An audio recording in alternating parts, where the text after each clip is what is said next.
So good afternoon, everybody. I'll try to be brief and go to the core of my presentation. My name is Dino Dell'Acro. I'm the Chief Information Officer of the United Nations Pension Fund.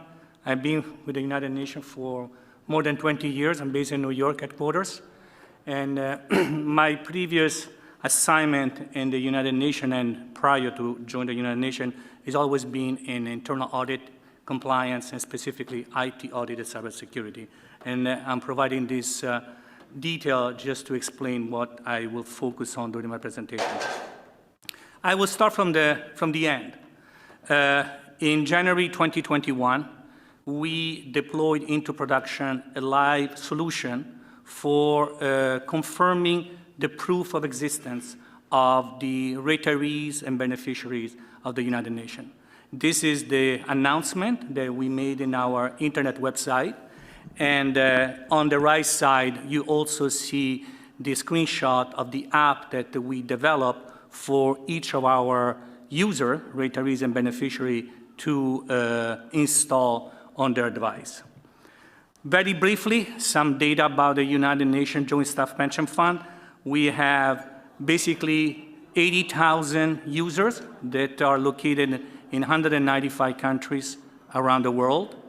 And we have asset that has the 2021 audited financial statement around $90 billion. These are the member organizations. Probably you will recognize many of them: WHO, IAEA, IFAD, UNESCO, and so forth. I'm going to skip the strategy that led to this solution.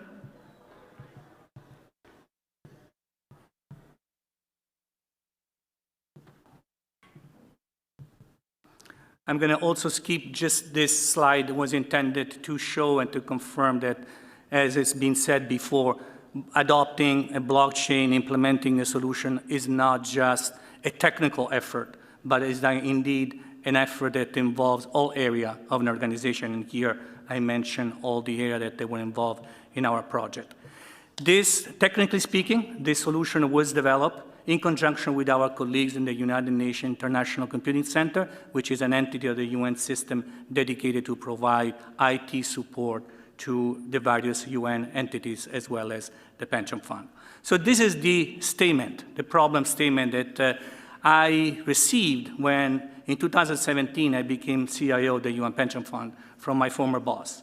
Basically, there was only one area of the organization that had never been automated.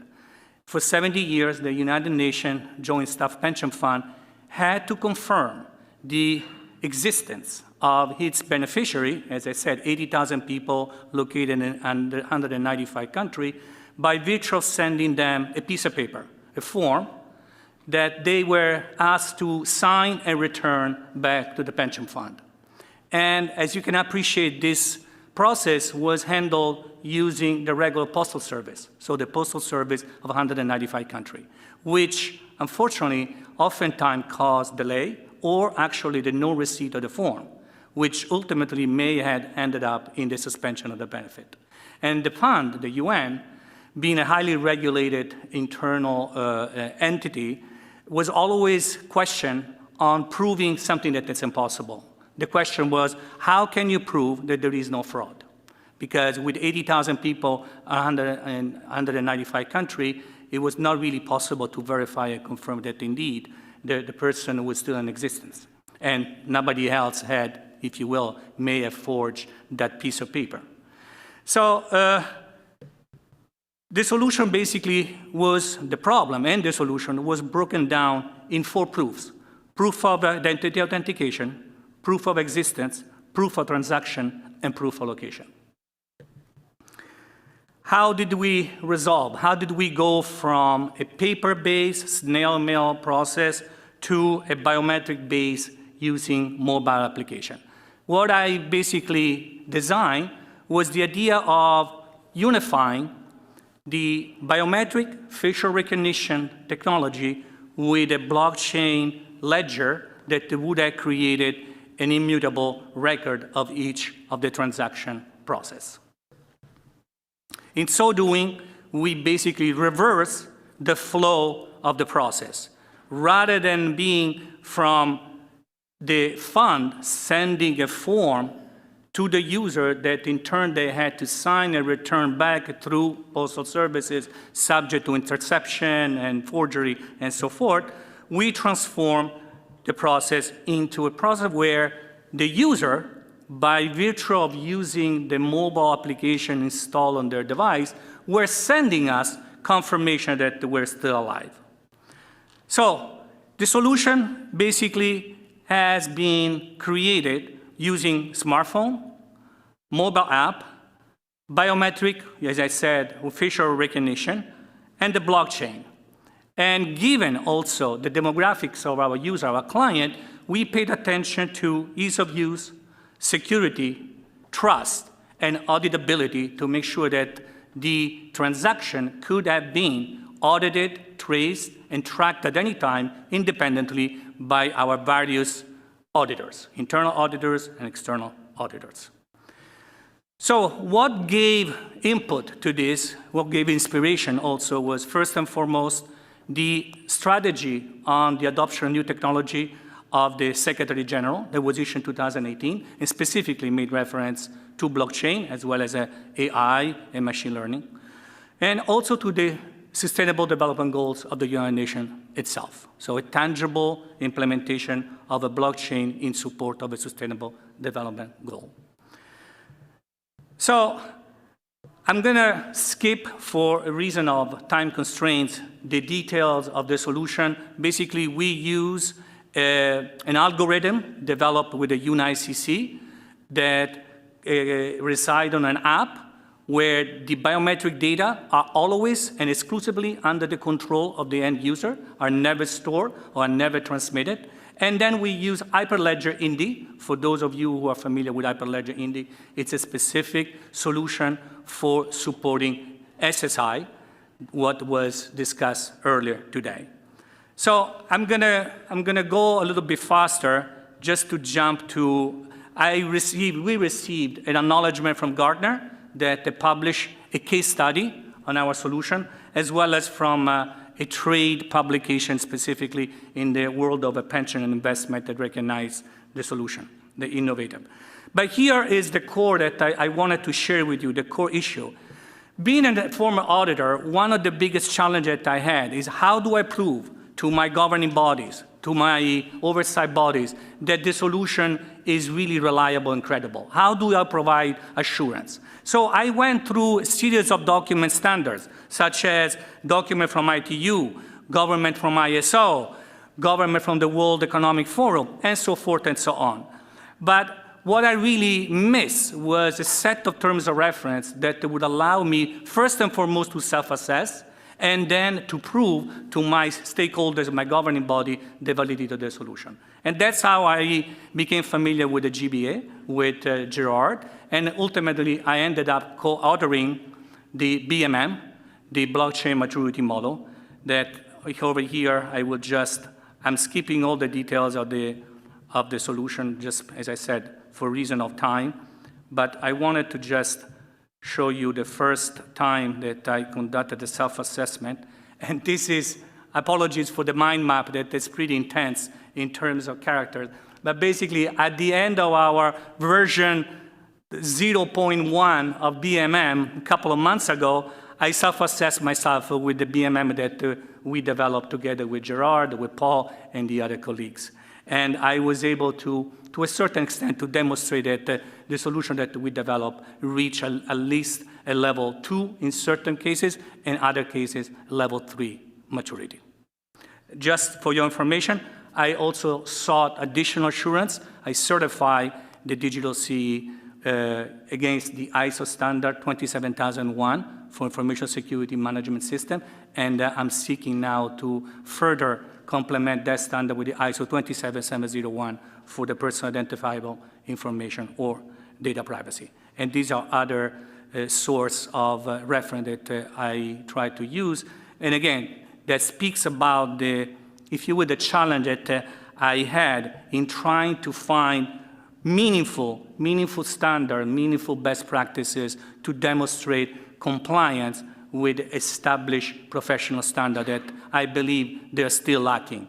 And again, as a former auditor, I would definitely have a hard time nowadays to conduct an audit and to find some comparable and meaningful standard.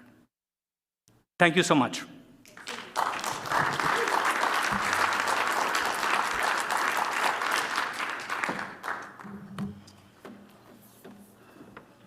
you have a moment for Sure, a quick question or two? Of course. If anyone has a question or so, I thought this was very fascinating. Please come on over. This will be enough time for one or two questions. Thank you. You're welcome.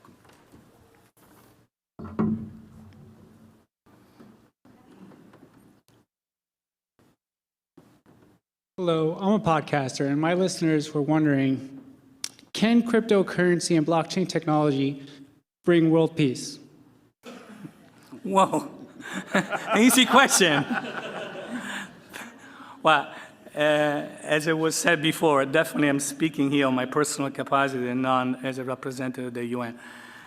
I'm not sure, I mean, I wouldn't try to frame the answer specifically about cryptocurrency, but I believe I'm extremely passionate about blockchain and distributed ledger technology because I do think that they have the power to help to create access to many of the services that nowadays are still not available to many around the world. So I want to say cryptocurrency, but definitely the blockchain that supports cryptocurrency or any other solution that sits on top of it, I think that has definitely that potential. Thank you. And we only have time. Priya, did you want to? All right. There won't be enough time for all of you. I've got a real quick. All right. Yeah. Make it quick. Real quick. Great job with the digital transformation project. It seems like it added a lot of value. I guess my real quick question, it can be a quick answer, is why did you go with a decentralized solution for this as opposed to just standing something up in the cloud like a lot of companies are doing these days? Yeah, the main issue is really to detach ourselves from managing the application and not being held accountable potential collusion, because that was another risk. We are dealing with former employees that could have ties, could have connection with the staff, with the colleagues of the UN Pension Fund. Ultimately, we're all UN staff members. So it's really to create a separation and create a immutable record, transparent, where it's clear who did what, when, and how, regardless to which office, which entity, which organization, which location. Awesome, thank you. Sure. I do have one question, and that is how long did the process take? Yeah, indeed, it was part of my presentation.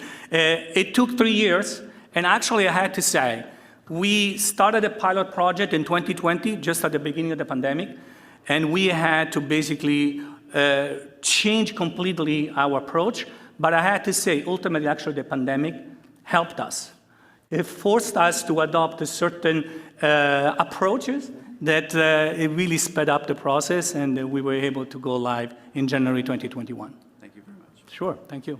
Oh, well, you know, we do have, I'll make time. Very quick. Thank you. Press the next person. All right. First of all, I want to say thank you for your speech earlier. I'm a former internal auditor as well as a former IT auditor, and I have a question. How would you go about doing smart contract auditing using the technology you talked about? Well, basically by documenting all the development of our application. We use TensorFlow as a machine learning, OpenCV for the biometrics. So, and we created everything in-house. So the only thing that we acquired, that we used, was the Hyperledger in the blockchain. But if you will, the logic was developed for the app with the UN ICC, and we fully documented, and indeed we were able to be ISO certified because of the level of details and testing that we had done. Thank you. How big was your team?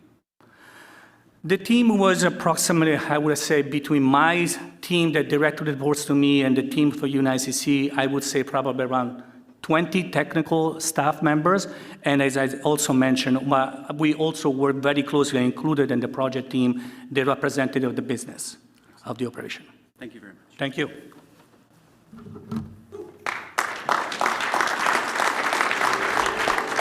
you.